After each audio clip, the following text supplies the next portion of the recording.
All right, boys and girls, good morning, good afternoon, good evening. The lab that we're going to work today is Ether Channel, is trunking and Ether Channel, Lab 11. You can go to your resource where you have all the labs and download the packet tracer file, and then we can start working from there. Let's read the instructions first, and then we will start doing some configurations. So let's look at the topology. Let's analyze it. What do we have here? We have a switch 1, switch 2, and a switch 3. They want us to configure port channel 12 between switch 1 and switch 2. And that is basically the first step or approach towards this lab. Let's read the task and instructions for this one. Let me stop sharing the video so we can focus in these instructions. Task VLANs 35 and 45 has been configured on all three switches. All physical connectivity has been installed and verified. All inter-switch links must be operational. Configure switch 1 and 2. Switch ports Ethernet 00 and Ethernet 01 with 802.1q trunking allowing all VLANs.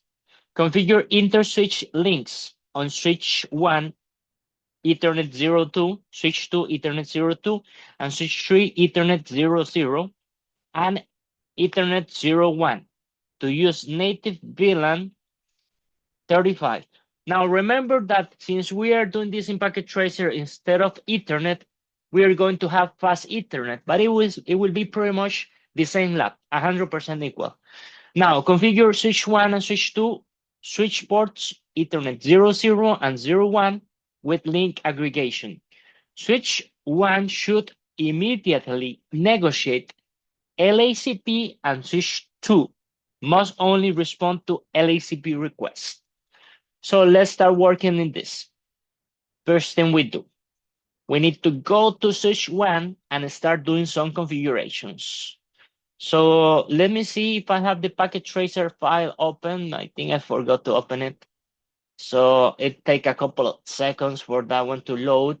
But in the meantime, let's continue analyzing the lab. We're going to configure encapsulation.1q and a channel group, then a native VLAN, then encapsulation.1q, a channel group, a native VLAN, encapsulation.1q, a switch mode trunk, and a native VLAN. That's pretty much everything we have to do.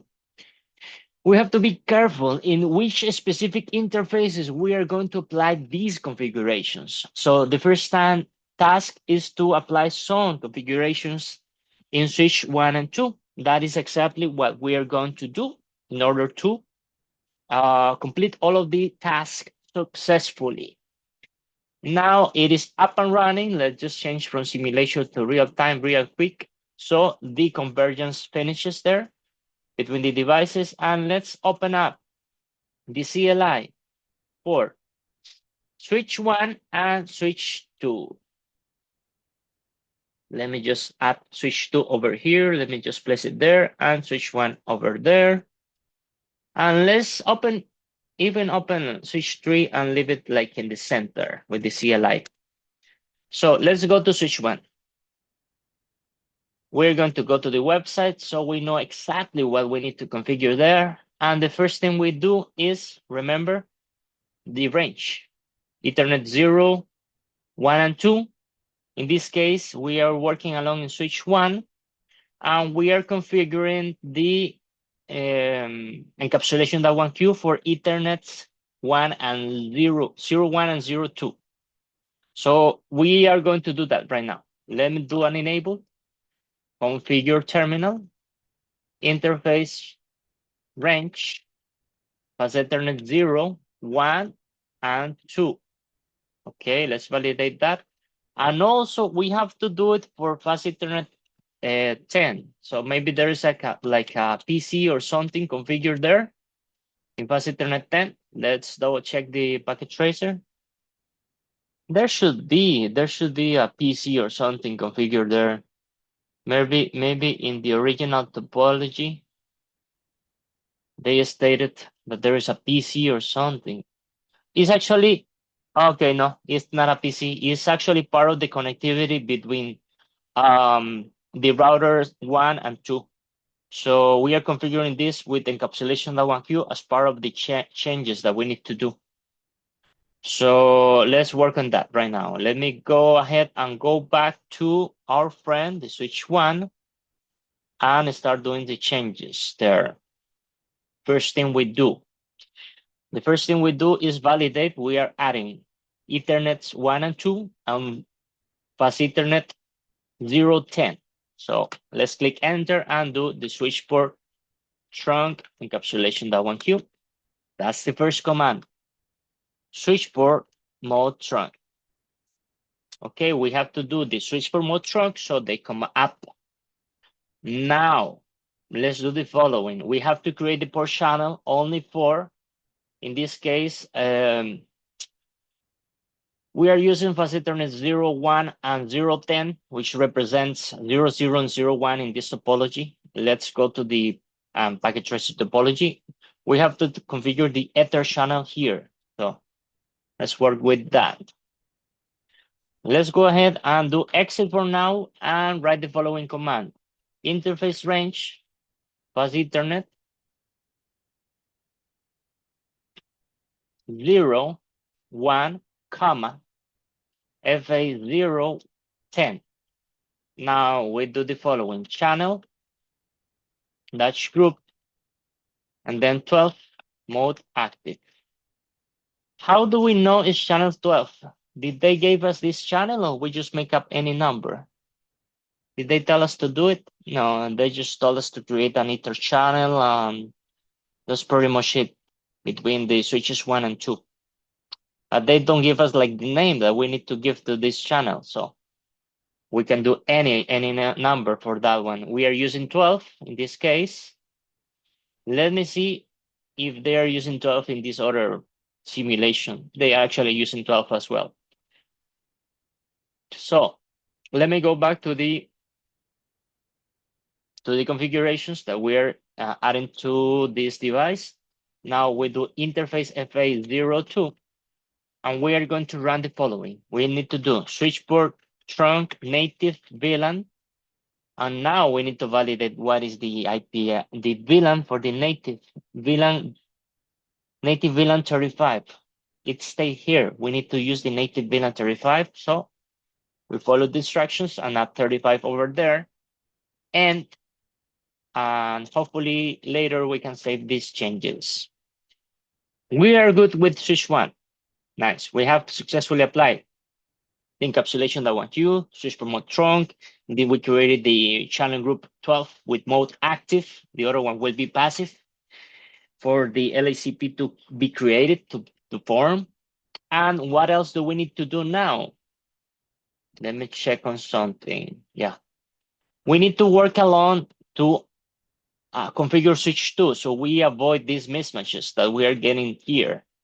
So let's go to switch 2 and let's start doing our magic there. First thing we do is enable config T, configure terminal, and let's do interface range. FA012, comma, FA010, switch port trunk encapsulation .1q, switch port mode trunk. Now, interface range FA01, comma, FA010.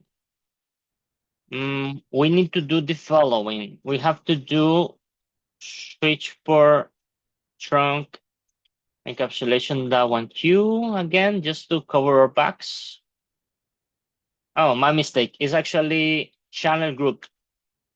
That command, we didn't have to add that command. Please ignore my statement. It's actually channel dash group 12 and then mode passive. That's all we needed to do there. Channel dash group 12 mode passive. Now LACP should be starting to work. Interface Fast Ethernet 02.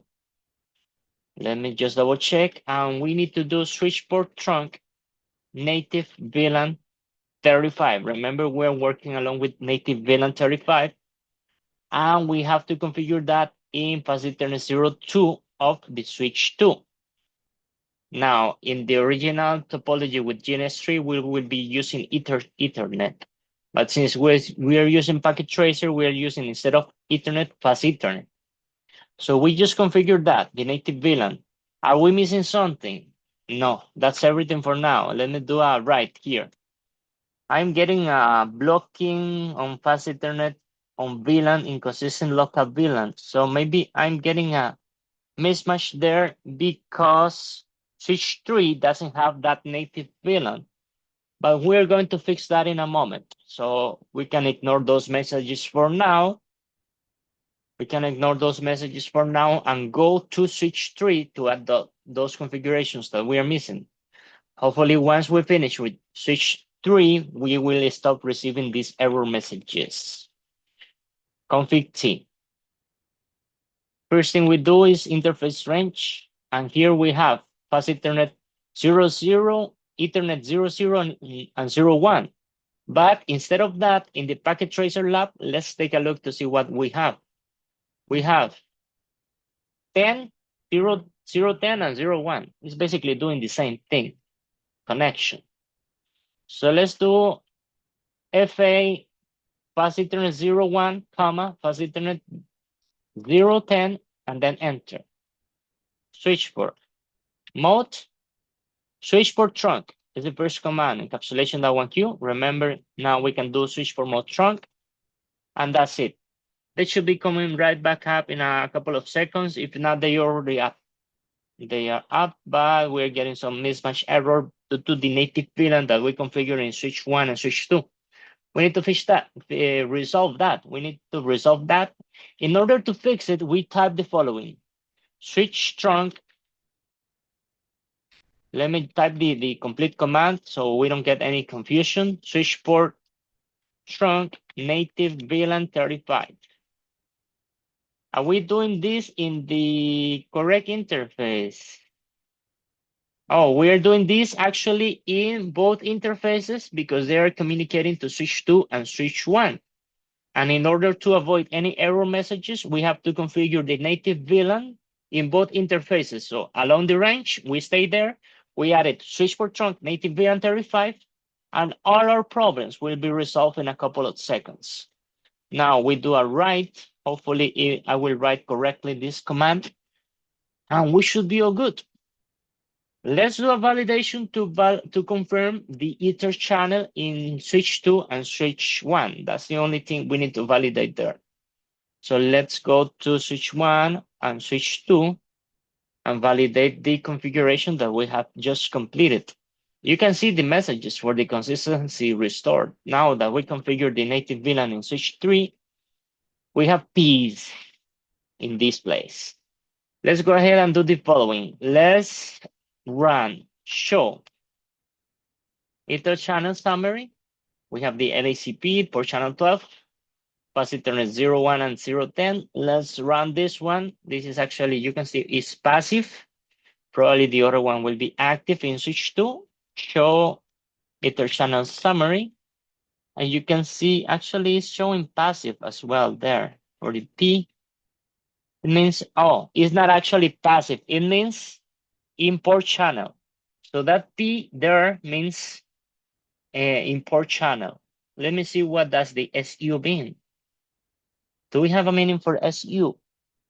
It doesn't really say. Is suspended is the S, but S is like layer 2. So that SU is something related to layer 2. So probably something related to layer 2. That S. So what we are getting here is a P, which means import channel. It means we are correctly configure these interfaces of both switches in the port channel 12. Now we can run an additional command, show interface port channel 12. So we can take a look at the port channel that we created, and you can see it up there. Let me run the same command in the other switch. Show interface port channel 12, and there you go. So we have successfully completed this lab.